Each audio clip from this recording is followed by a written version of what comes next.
Hey, this is Remen, and today I'm going to be putting together a fitting guide and PvP guide for the Algos Assault. So the main reason you'd want to be flying an Algos Assault over the other Assault Destroyers is the Warp Disruptor range bonus. It's able to keep points at over 37 kilometers away, meaning that we are going to be range tanking this ship. We're going to be staying outside of their weapons range, hopefully where they're not able to hit us while we're able to hit them with our small drones and our medium missiles.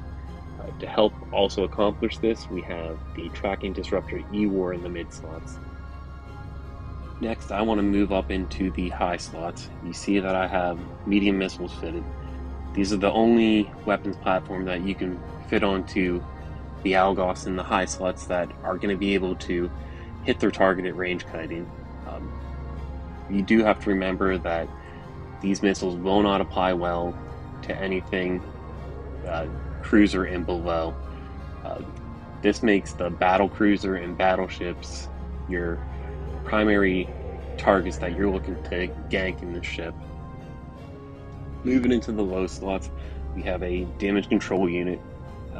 This is going to be used for the approach as well as the oh shit button. Basically, you're not going to be able to always land where you need to start attacking immediately, and during this time, the larger ships are going to try to snipe you. As they're yellow boxing, wait a couple seconds and go ahead and activate that, and hopefully you're able to time it just right where you're able to take their first volley and minimize the amount of damage that you've taken. Next is going to be a micro warp drive. Now looking at this, I have an MK9 in there.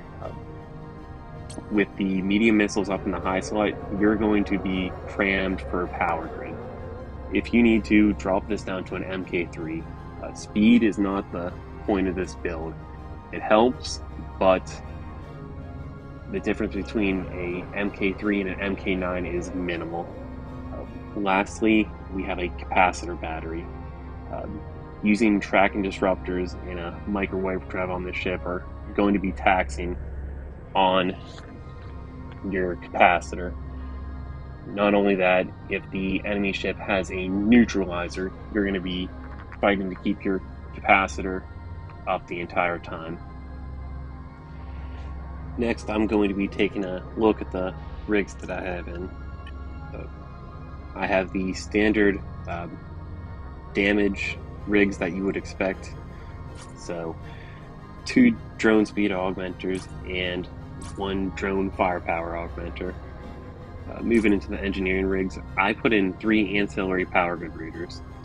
I feel if you're going to be taking on battleships and battle cruisers, you're going to be outspeeding them anyways, and hopefully with the range kite that you have going, they're not going to be able to hit you. If they're hitting you at all, you're not going to be able to stay in the fight long enough to get the job done.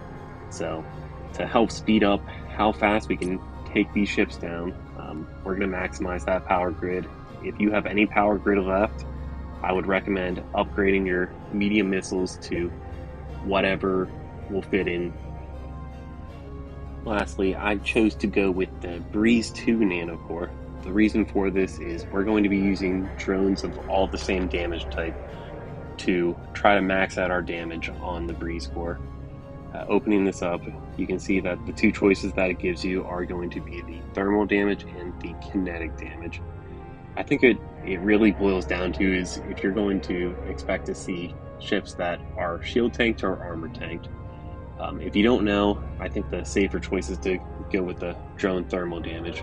Most people do shield tank and echoes at the moment. Last thing that I wanted to mention is that this is a very forgiving PvP ship. Most of your targets will not be able to keep points on you, meaning that you can warp off if the fight starts going wrong for you. With that in mind, I'd recommend jumping pretty much every battle cruiser and battleship that you see out there. There are a lot of people that don't know how to handle themselves in a PvP situation or don't have good fits to be able to fight a PvP fight. You can take down some surprising targets in this thing. With that in mind, I hope you enjoy this ship as much as I do, and I look forward to seeing what you guys are able to take on in this ship in the comment section.